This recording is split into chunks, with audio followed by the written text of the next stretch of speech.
Next. Ya, Assalamualaikum warahmatullahi wabarakatuh. Ya, kembali lagi ke channel kami, Cita, Cinta Ilmu Teknologi Agama. Pada video kali ini, kami akan membahas mengenai salah satu tools of science, yakni logika. Mungkin kalian sering dengar apa sih logika itu, tapi sebelum kita mencari tahu apa sih logika itu, kita kenalan dulu ya. Yang pertama ada Kak Reina Mistahud, NIM akhir 03. Yang kedua ada Kak Berliana, NIM akhir 069. Dan selanjutnya ada saya, Vivi Damayanti, NIM akhir 012. Ya, yang pertama akan kita bahas adalah ontologi logika. Apa sih yang dimaksud dengan ontologi? Ontologi adalah apa yang disebut dengan logika atau apa definisi dari logika. Ya, pertama-tama kita akan membahas definisi logika secara umum ya. Logika adalah hasil pertimbangan akal pikiran yang diutarakan lewat kata dan dinyatakan dalam bahasa. Logika adalah salah satu cabang filsafat.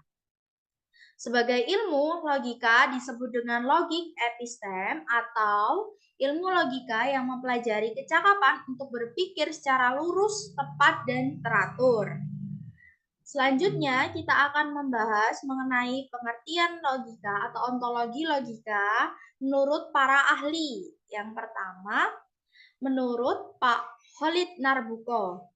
Ya, menurut Pak Khalid Narbuko, logika adalah ilmu pengetahuan tentang asas, aturan, hukum-hukum, susunan, atau bentuk pikiran manusia yang dapat mengantar pikiran tersebut pada suatu kebenaran.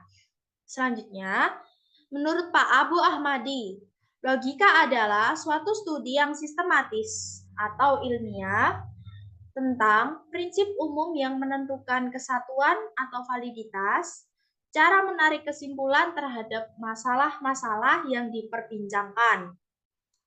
Selanjutnya, pengertian logika menurut Delianggi, yakni logika adalah bidang pengetahuan dalam lingkungan filsafat yang mempelajari secara teratur asas-asas dan aturan-aturan penalaran yang betul atau bisa disebut dengan correct reasoning.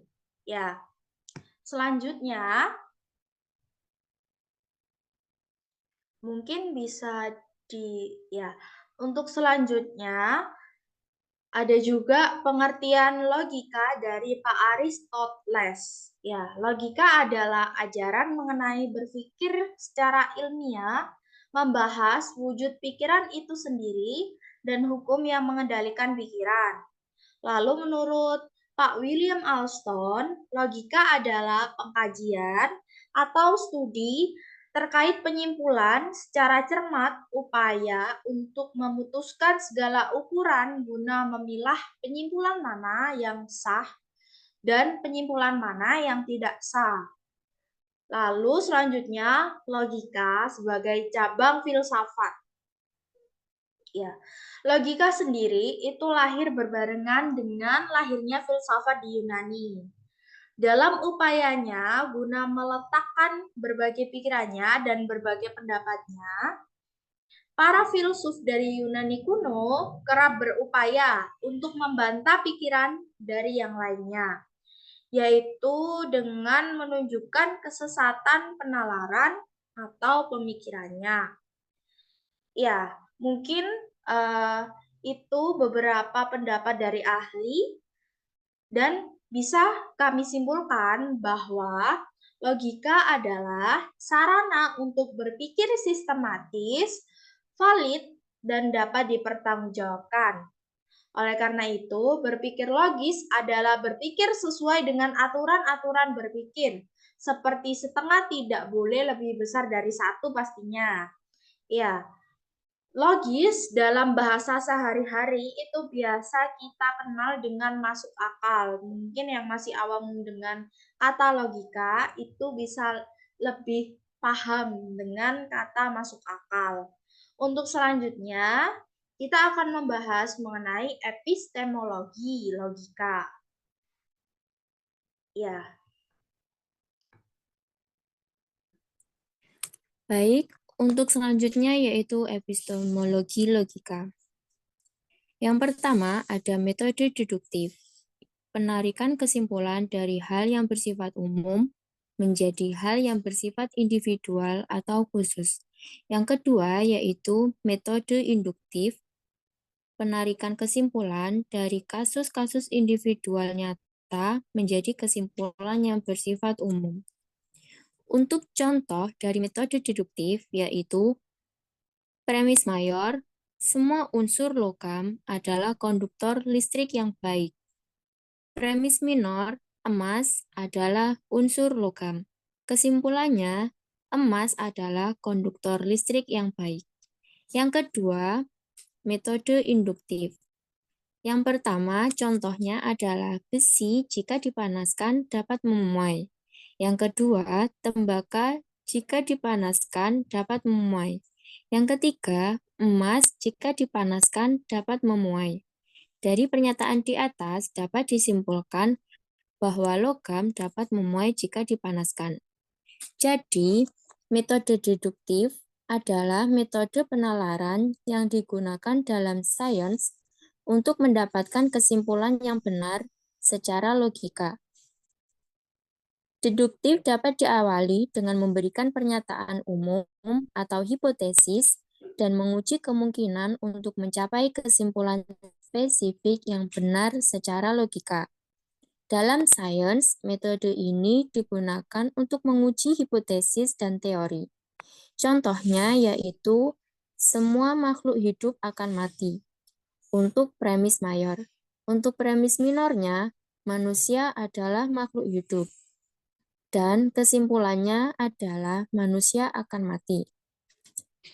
Kemudian, metode induktif adalah kebalikan dari metode deduktif. Metode ini membuat pernyataan umum berdasarkan observasi yang spesifik. Sederhananya, terdapat bermacam data, lalu kita membuat sebuah kesimpulan berdasarkan data tersebut. Dalam sains, kita membuat banyak observasi, menentukan pola, membuat generalisasi, sehingga mendapatkan penjelasan atau sebuah teori.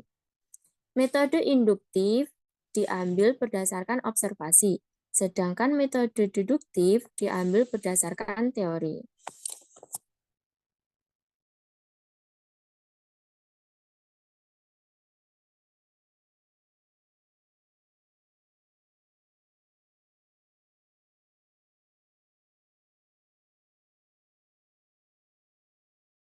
Selanjutnya, aksiologi logika. Nah, dalam aksiologi logika sendiri terdapat manfaat dari mempelajari logika, yaitu yang pertama, mampu melakukan analisis terhadap suatu kejadian. Yang kedua, meningkatkan kemampuan berpikir secara abstrak, cermat, dan objektif. Lalu yang ketiga, menambah kecerdasan dan meningkatkan kemampuan berpikir secara tajam dan mandiri. Kemudian yang keempat, membantu setiap orang mempelajari logika untuk berpikir secara rasional, kritis, lurus, tetap, tertib, metodis, dan koheren.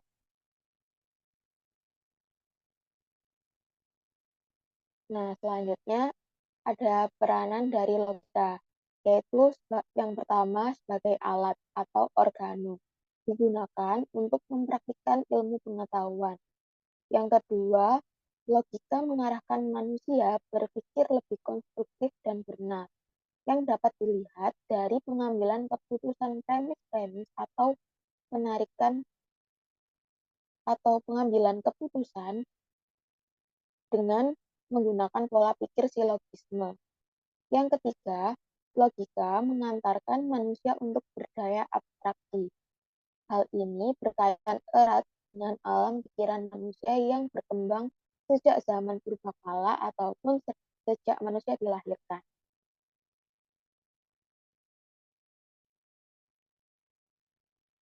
Nah, ada pun kelebihan dari logika, yaitu meningkatkan kemampuan berpikir secara abstrak, cermat, dan objektif.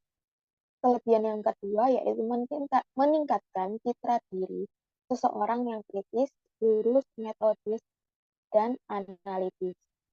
Selanjutnya, yang ketiga, membantu setiap orang yang mempelajari logika untuk berpikir secara rasional, metodis, dan koheren.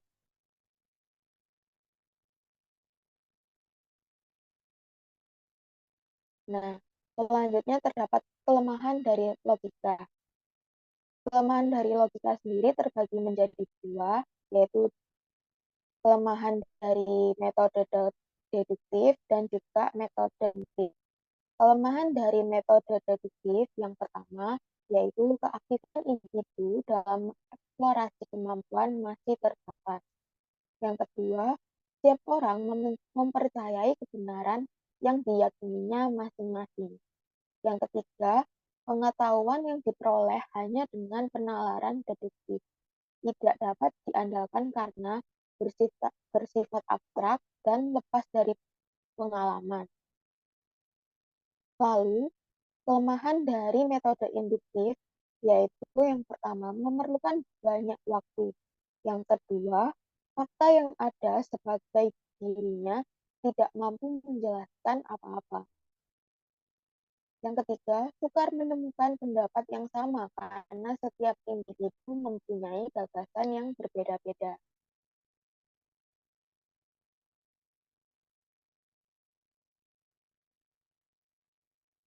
Ya, jadi dari kelemahan berpikir secara deduktif maupun induktif, kan masing-masing ada kelemahannya nih.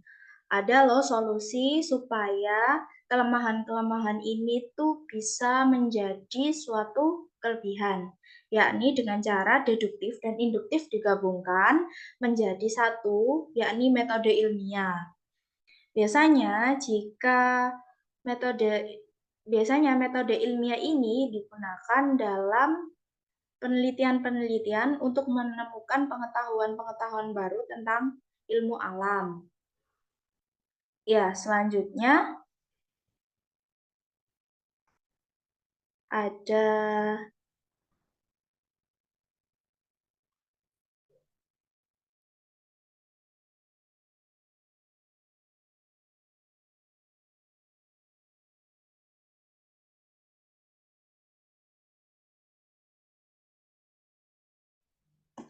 ya, berikut sumber yang telah kami pakai. Yang pertama dari Aloysius Germiadinora dan Solahuddin Al-Ahmed 2020 dari buku Logika Kritis Filsuf Klasik dari era Prosocrates hingga Aristoteles.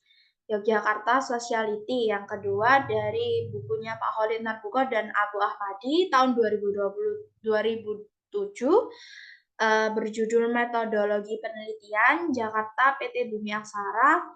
Lalu selanjutnya ada dari Lestari Ayub dengan link yang sudah tertera diakses pada 25 April 2023 pukul 19.15 waktu Indonesia Barat. Ya, mungkin sekian dari kami. Apabila ada salah dan kata, mohon dimaafkan karena kami manusia yang tidak luput dari kesalahan. Ya, mungkin sebelum kita tutup, coba kalian jawab. Kira-kira, kan manusia ini bisa ya berpikir logika. Lalu untuk hewan, apakah bisa? Dan apakah hewan juga memiliki logika? Mungkin bisa kalian jawab di kolom komentar berikut sambil like dan share video ini ya. Terima kasih banyak telah menonton video ini sampai akhir. Wabillahi taufiq wal hidayah, wal inayah. Wassalamualaikum warahmatullahi wabarakatuh. Sampai berjumpa di video selanjutnya.